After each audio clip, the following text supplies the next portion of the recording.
Assalamualaikum warahmatullahi wabarakatuh. Kembali lagi dengan saya Nadia Mentari dari Kampus Universitas 19 November Kolaka, jurusan Geografi.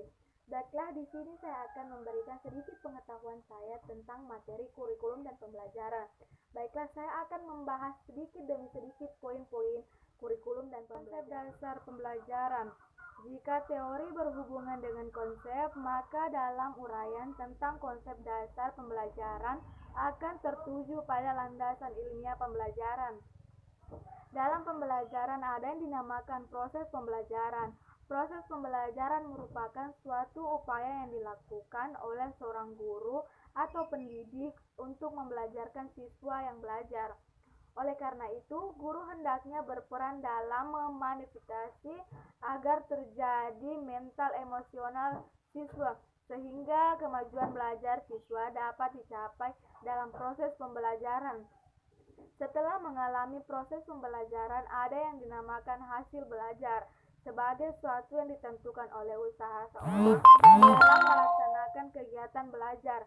Pada dasarnya, hasil belajar ini ditandai dengan adanya perubahan tingkah laku secara keseluruhan, baik yang meliputi segi kognitif, afektif, maupun psikotropik. Hakikat pembelajaran. 3 unsur dalam pengertian belajar diantaranya 1. Proses, 2. Perubahan perilaku, 3. Pengalaman. Pengertian proses. Proses adalah proses mental atau emosional atau proses berpikir dan merasakan. 2. Perubahan perilaku. Hasil belajar akan tampak pada perubahan perilaku individu yang belajar. Seorang yang belajar akan mengalami perubahan perilaku sebagai akibat kegiatan belajarnya. Pengetahuan dan keterampilannya bertambah dan penguasaan nilai-nilai dan sikap bertambah pula. 3. Pengalaman. Belajar adalah mengalami dalam arti bahwa yang terjadi karena adanya individu berinteraksi dengan lingkungannya, baik lingkungan fisik maupun lingkungan sosial. Lingkungan fisik adalah lingkungan di sekitar individu, baik dalam bentuk alam sekitar individu, baik dalam alam sekitar natural maupun dalam ciptaan manusia atau proses pembelajaran. Dalam proses pembelajaran meliputi kegiatan dari buka sampai penutup pelajaran sebagai berikut. 1. Kegiatan awal, yaitu melakukan ekspresiasi, menyampaikan tujuan pembelajaran dalam bila dianggap perlu memberikan preteks. 2. Kegiatan inti, yaitu kegiatan utama yang dilakukan guru dalam memberikan pengalaman belajar melalui berbagai strategi dan metode yang dianggap sesuai dengan tujuan materi yang akan disampaikan. 3. Kegiatan akhir, yaitu menyimpulkan kegiatan pembelajaran, memberikan tugas atau pekerjaan rumah bila itu perlu. Komponen pembelajaran. Komponen pembelajaran adalah bagian-bagian dari sistem proses pendidikan yang menentukan berhasil atau tidaknya proses pendidikan. Komponen-komponen pembelajaran diantaranya 1. Tujuan pendidikan, 2. Peserta didik, 3. Pendidik, 4. Kurikulum, 5. Strategi, 6. Media pembelajaran, 7. Evaluasi. Pengertian tujuan pendidikan. Tujuan pendidikan adalah suatu cita-cita yang ingin dicapai dari pelaksanaan suatu kegiatan. Pengertian peserta didik adalah suatu komponen dalam pengajaran. Dapat dikatakan bahwa peserta didik adalah komponen yang berperan penting diantaranya kelompok lainnya. Pengertian pendidik. Pendidik adalah di mana seorang guru yang mendidik siswanya dalam proses belajar mengajar. Pengertian kurikulum mengemukakan bahwa kurikulum merupakan seperangkat rencana kegiatan pembelajaran yang berisi tujuan, materi pembelajaran atau metode, strategi, dan penilaian dalam mencapai tujuan yang telah ditetapkan. Pengertian strategi. Strategi adalah sebagai komponen-komponen pokok yang menjadi acuan untuk bertindak mencapai tujuan yang telah ditetapkan. Strategi menjadi komponen-komponen pembelajaran yang memiliki arti luas. Rencana kegiatan pembelajaran yang direncanakan dalam usaha mencapai tujuan pembelajaran. Media pembelajaran. Media merupakan suatu alat atau benda seperangkat komponen yang dapat digunakan sebagai sarana dalam menyampaikan informasi, pesan atau suatu hal sehingga informasi tersebut dapat diterima dengan baik.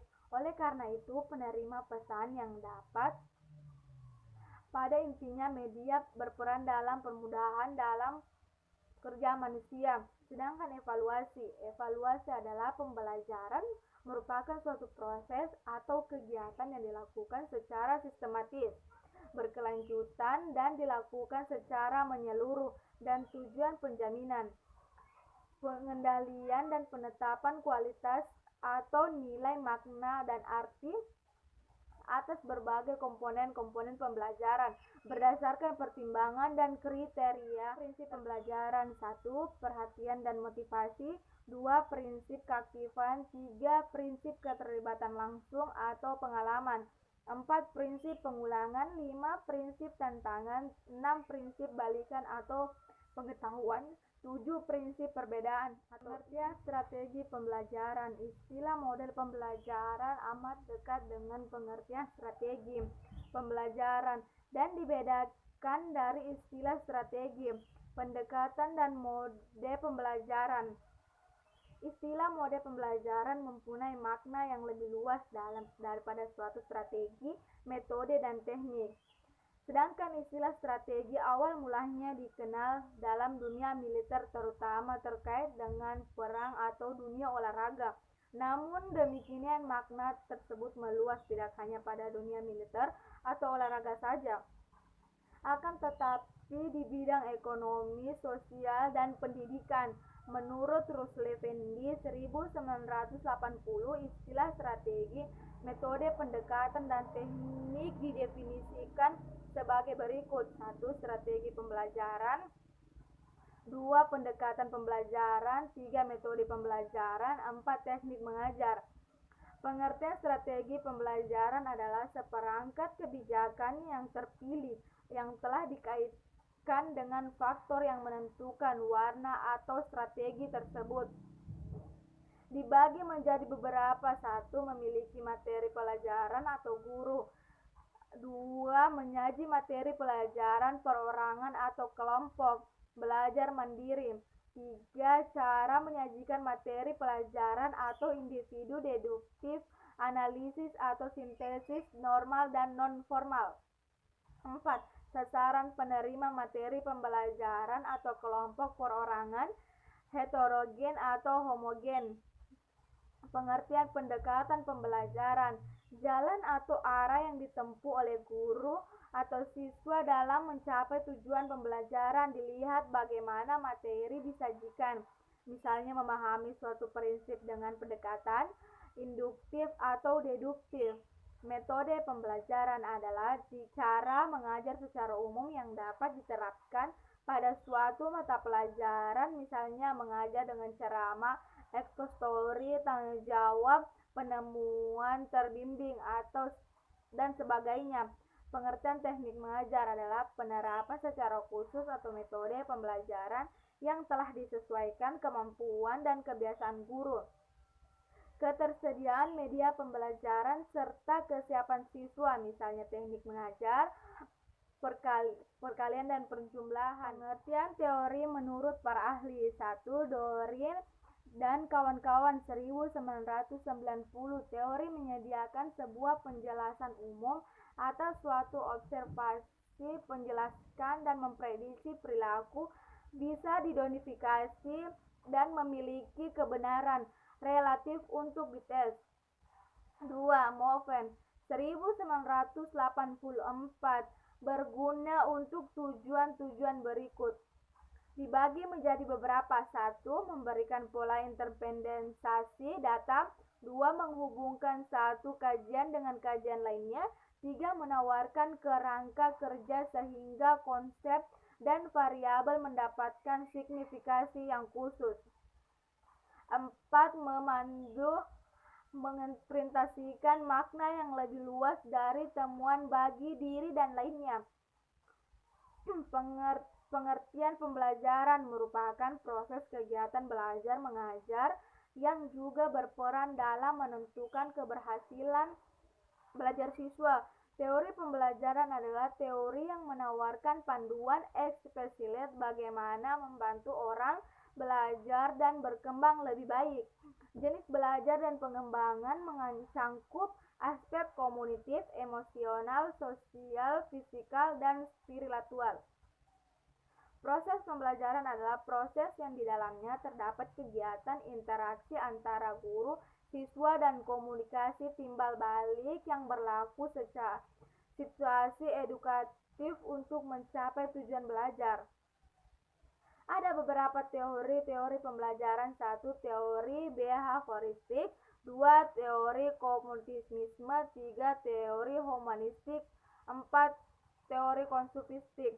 Teori behavioristik adalah teori yang dicetuskan oleh Gage dan Berliner tentang perubahan tingkah laku sebagai hasil dari pengalaman dan berkembang menjadi teori belajar yang berpengaruh terhadap arah pengembangan teori dan praktis pendidikan dan pembelajaran.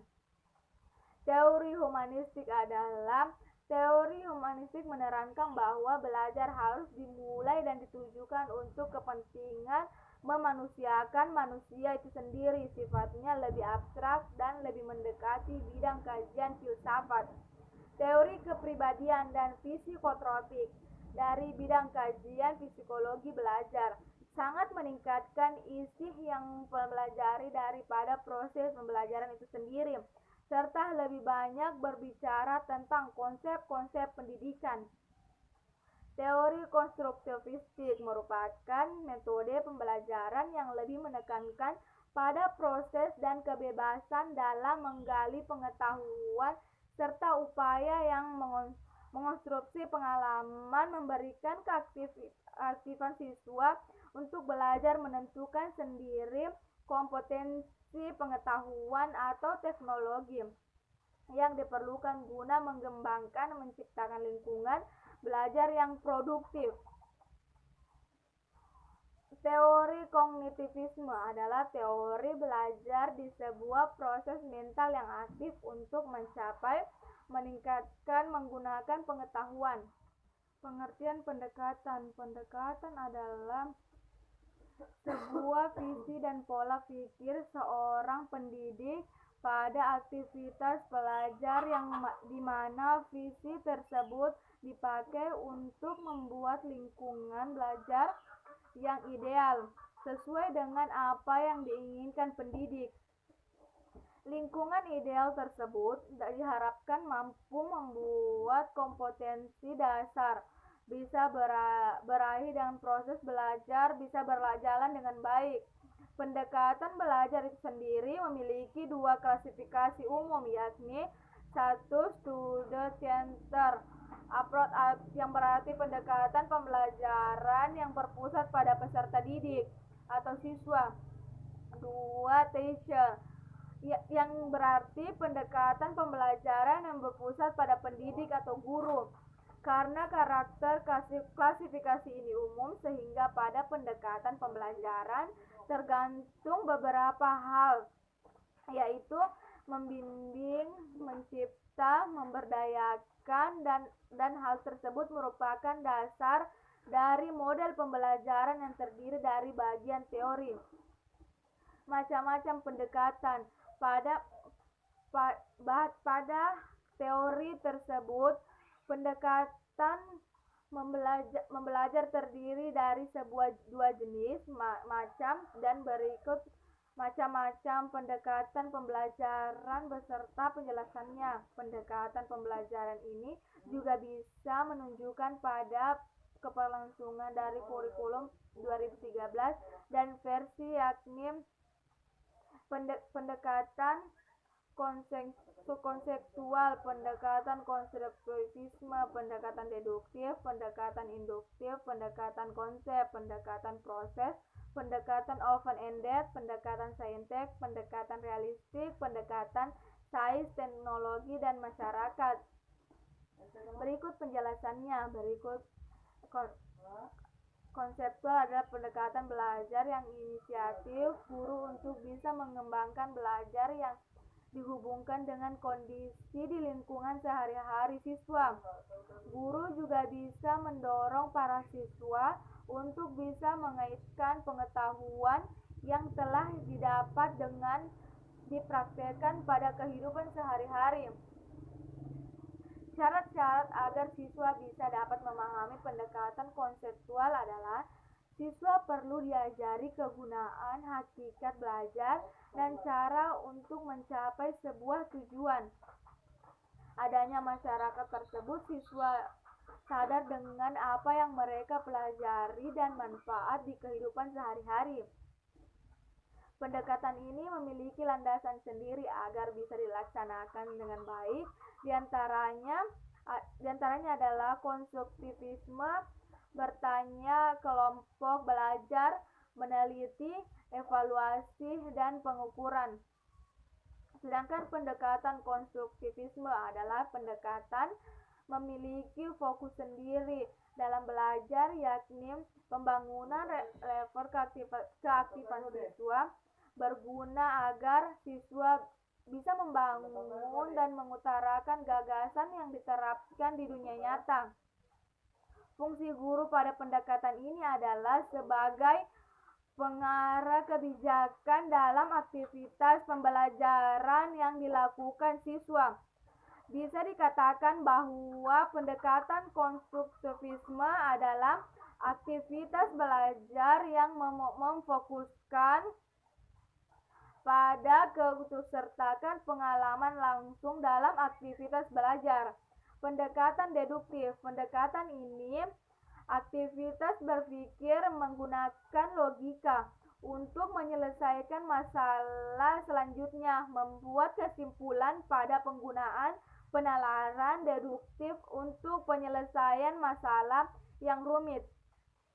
Hasil bisa dapat dari satu kesimpulan. Deduktif bisa dideskripsikan dengan kata-kata adalah metode untuk menarik kesimpulan dari yang umum ke khusus pada aktivitas pembelajaran. Pendekatan deduktif dimulai dengan mengutarakan konsep-konsep dasar mulai istilah, definisi, dan teori oleh guru. Pendekatan induktif. Pendekatan induktif merupakan hasil dari kesimpulan dari aktivitas manusia yang berpikir dari elemen karakteristik khusus. Lebih sederhananya, proses induktif bila dideskripsikan dengan kata-kata adalah pengambilan suatu kesimpulan yang berasal dari elemen-elemen umum ke elemen khusus. Dalam penelitian, aktivitas induktif berarti melakukan pengamatan, selanjutnya mengambil kesimpulan dari pengamatan. Aktivitas pembelajaran menggunakan pendekatan individu berarti guru harus menyediakan contoh yang khusus atau spesifik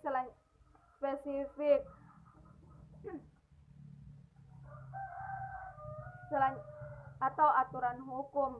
Pendekatan konsep. Pada pendekatan ini, siswa dibimbing untuk memahami suatu konsep secara mendalam agar siswa terhindar dari miskonsepsi atau kekeliruan konsep.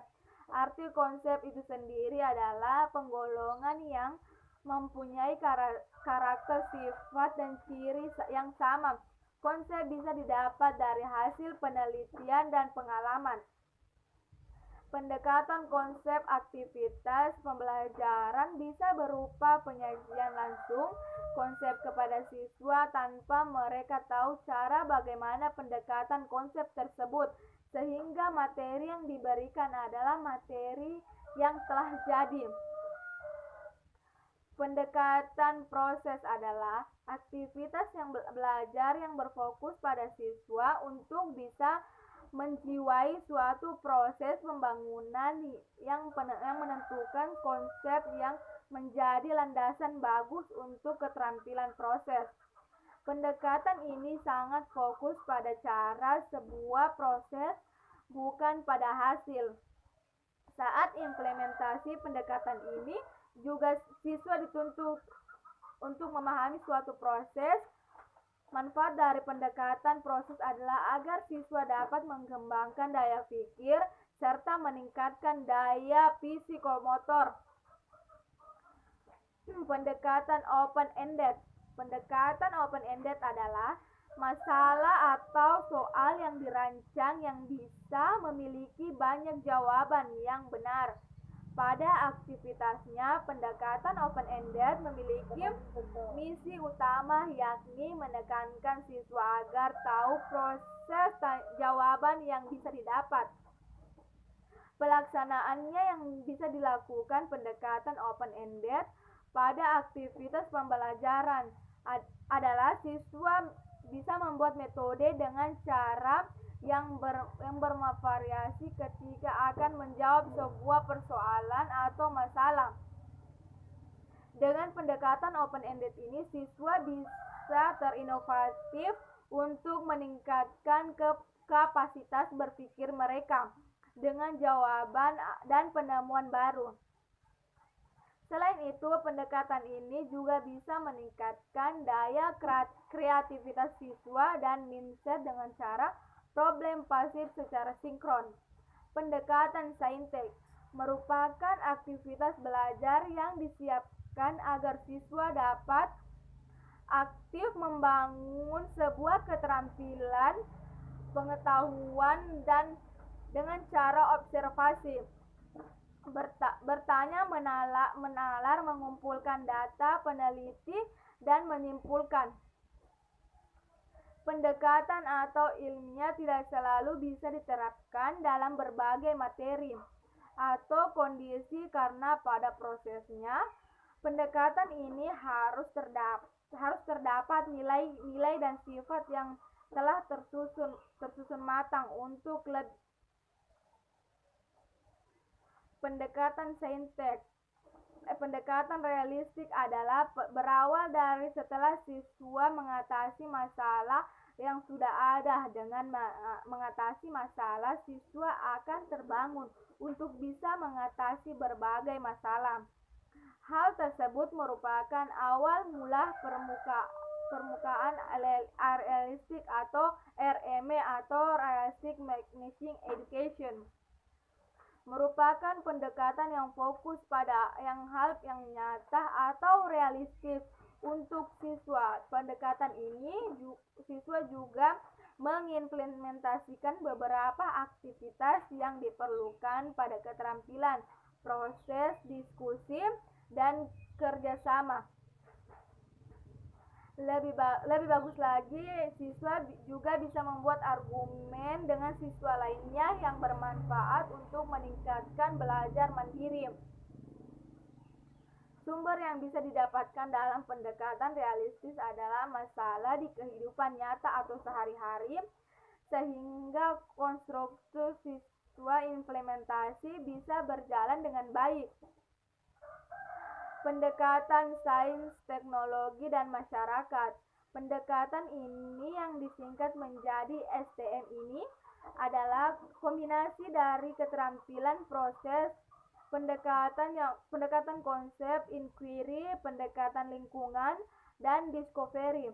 Misi dari pendekatan ini adalah siswa bisa mempunyai pengetahuan yang mempunyai bertujuan agar mereka bisa menentukan setiap keputusan dengan tetap ketika menjadi masalah yang ada pada masyarakat, yang ada di lingkungannya atau yang ada di lingkungan sehari-harinya. STM merupakan landasan filosofi yang sama dengan konstruktivisme, yakni siswa bisa merangkai setiap konsep yang ada di dalam sistem kognitifnya berdasarkan ilmu pengetahuan yang ada dan metode pembelajaran menurut para ahli. 1. Sobri Sutisno. Menurut Sobri Sutisno, metode pembelajaran adalah cara-cara dalam menyajikan materi belajar yang diberikan kepada murid agar terjadi proses belajar pada diri siswa dalam upaya mencapai tujuan. 2. Hasbi Ashidik. Menurut Hasbi Ashidik, adalah metode pembelajaran adalah seperangkat cara yang dilakukan mencapai tujuan tertentu dalam proses pembelajaran. 3. Ahmadi. Menurut Ahmadi, metode pembelajaran adalah suatu pengetahuan tentang beberapa cara mengajar yang dipergunakan oleh guru atau instruktur. 3. Nana Sujana. Menurut Nana Sujana, metode pembelajaran adalah cara yang dipergunakan untuk guru dalam mengadakan hubungan dengan siswa pada saat proses belajar mengajar. 4. Abdurrahman Gitting. Metode pembelajaran adalah cara atau pola yang khas dalam memanfaatkan berbagai prinsip dasar pendidikan serta berbagai teknik sumber daya yang terkait lainnya supaya terjadi proses pada diri sendiri. Pengertian pembelajaran inovatif menurut Kamus Bahasa Indonesia 2003. Kata inovasi yang mengandung arti mengenalan hal-hal yang baru atau pembaharuan. Inovasi juga berarti penemuan baru yang berbeda dari yang sudah ada atau yang sudah dikenal sebelumnya. Gagasan, metode atau alat. Jadi pembelajaran inovatif dapat diartikan sebagai pembelajaran yang menggunakan strategi atau metode yang baru yang dihasilkan dari penemuan itu sendiri atau menerapkan metode yang ditentukan oleh para pakar yang disebabkan sedemikian rupa sehingga dapat menciptakan pembelajaran yang kondusif. Pembelajaran inovatif juga mengandung arti bahwa pelajaran yang dikemas oleh guru atas instruktur lainnya merupakan wujud gagasan atau teknik yang dipandang baru agar mampu memfasilitasi siswa untuk memperoleh kemajuan dalam proses dan hasil belajar. Pembelajaran inovatif bisa mengadaptasi model pembelajaran yang menekankan learning is fun merupakan kunci yang diterapkan pembelajaran inovatif.